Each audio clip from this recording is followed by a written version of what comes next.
Hey guys, all right, this is move session number 5 with Coach Nate Rose.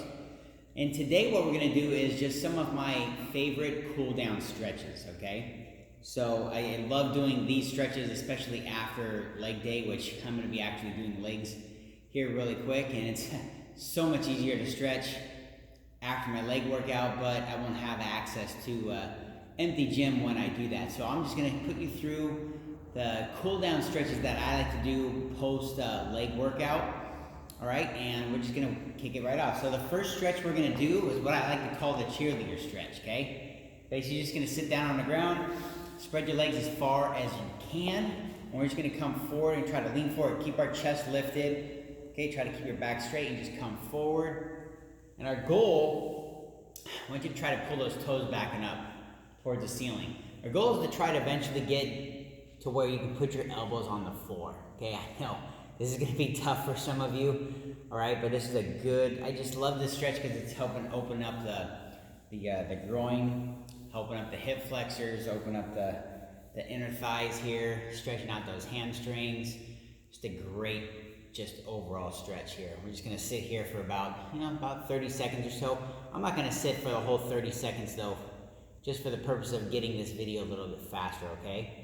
So after you're doing about 30 seconds, and just stay here as long as you feel like it, okay? Really get the groin stretched out.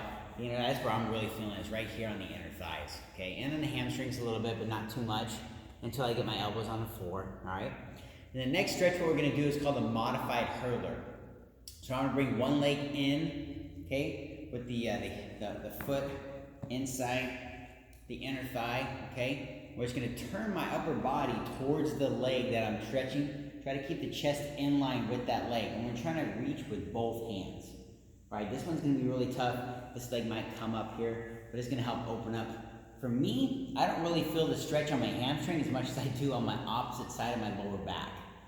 Okay, so this is where I feel the stretch. That's why I really like it, because it actually stretches out my lower back on the opposite side, okay? Try to get both hands to the foot if you can.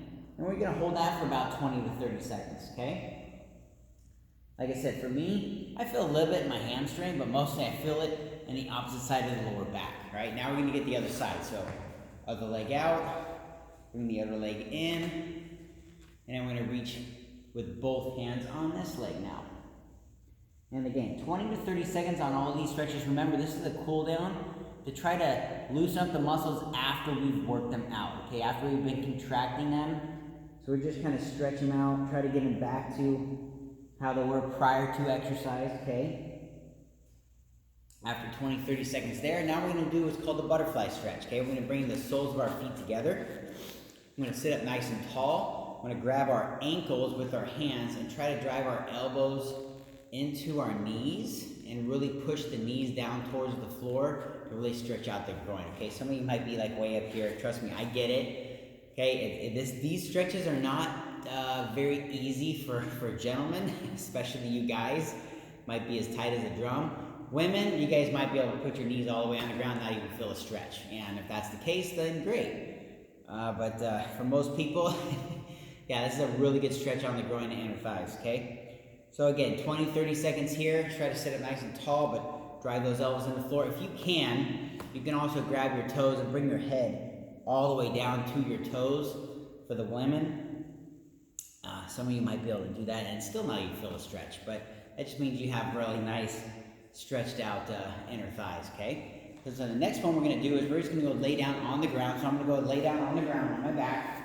Okay, what I'm gonna do is called a cross-body hip stretch, all right? Stretching out the hips and that lower back, all right? So we're gonna take one leg down. I'm going to do the right leg first, all right, just for the purpose of this video so you guys can see. And we're going to go both sides, but again, I'm just going to do one side, hand out to the side, and bring my knee up with the opposite hand on the outside of that knee. I'm going to pull that knee all the way down towards the floor.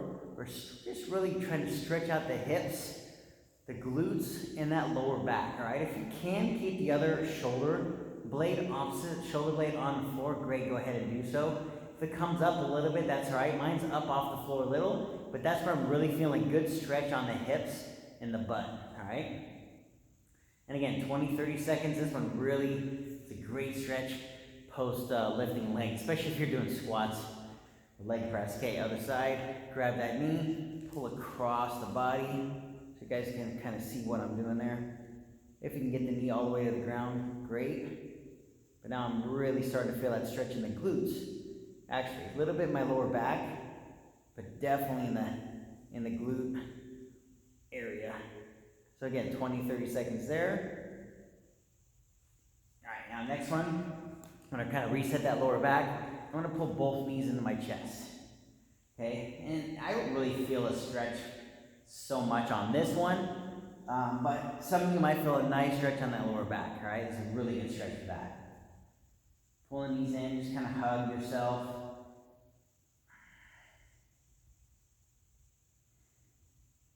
Okay, next we're going to we're going to roll over on our stomach, all right? And I'm going to go right into the down-facing dog stretch, all right? So hands about shoulder width apart, feet about hip width apart. Okay, what I'm going to do is I'm just going to drive my heels into the floor, okay? Bring my butt up towards the ceiling. Okay, kind of reset and just try to lock those knees out. Try to drive the butt back and up, looking between my legs. Right? Trying to pull the toes up off the ground, really focusing on driving the heels into the floor, my butt towards the ceiling, pushing back and up. This is going to help stretch out your calves, your hamstrings, and your lower back. And then I kind of do a little march. So I'll bend one knee, drive the other heel in the floor, really pushing with the hands. And I'll switch. I'll bend the other knee, drive the other heel into the floor, pulling that toe up. That was about 2 or 3 more times on each side. Again, we're going to try to stretch here about 20 to 30 seconds, but I like to go a little bit longer because my calves are really tight. Right now, I'm going to go right into called a pigeon stretch, okay? So what I'm going to do is I'm going to actually face you guys doing this one. So I'm going to bring my right leg, okay, forward, and I'm going to try to sit. So I'm pointing my knee towards you like an arrow, okay? I'm putting my right butt on the ground. I'm going to take my left leg, okay, and I'm going to stretch it straight out, okay? And I'm going to try to turn my upper body towards my leg, and I'm going to try to lay on top of my leg. This is a really good stretch for the glutes. Okay, trying to keep that butt on the ground and turn your hips forward, okay? So it looks like this. So my knees towards you, and I'm going to try to lay down on top, and I'm really trying to turn my hip towards the floor, my opposite hip. So I'm really feeling a stretch on the glutes, and this is just stretching my glutes like crazy right now. So this one, I like to sit here for a good 30 seconds, even 45 seconds, and just really stretch out those glutes, all right? And again, we're going to go both sides, but in the transition between this leg and the other leg, I'll go back into the down-facing dog again, okay? So now I'm going to go left leg, but before that, let's go back into the down-facing dog. Okay, again, drive those heels into the floor, lock out those knees, look between the legs. Again, 20, 30 seconds. I'm going to go left side now. So I'm putting my left glute on the ground, turn my right hip towards the floor. This one's a lot tighter for me. And try to lay on top of my left butt. Okay, I should really feel this. I really feel this right here in my glutes. This is a great stretch here. And then after this, I just do 2 more stretches, okay? And it should really just help out. Remember, I did legs, but it's like a post-leg workout. But these are just great stretches just because we sit a lot, okay? So this will help stretch out the muscles that are really tight from being in a seated fixed position for a long time. All right, last 2, I'm just going to lay down on my stomach, okay, and I'll arch up like a cobra, forcing my low back, my hips into the floor. Try to relax, try not to contract your glutes, try to relax your butt. So you're just really feeling a nice stretch on the lower back, and also maybe in the abs. This is a great stretch for after abs. If your abs are really hurting, this is a great stretch for that. And the last one is just called the child pose, okay? We're just going to sit on our feet, bring our hands out in front, and drop my head towards the floor. And just relax into it. It's a really good stretch for the lats, for the chest, and the quads if you're really tight in that area. Now, I don't feel any stretch in the quads at all. I just feel it in my lats, because my lats are pretty tight right now, and a little bit in my lower back. Okay, and that's it. So those are my favorite stretches, cool down stretches post-exercise that I like to do, especially after legs. I'll definitely be doing those after my leg workout. Hope you guys enjoyed session 5, and I'll see you next time.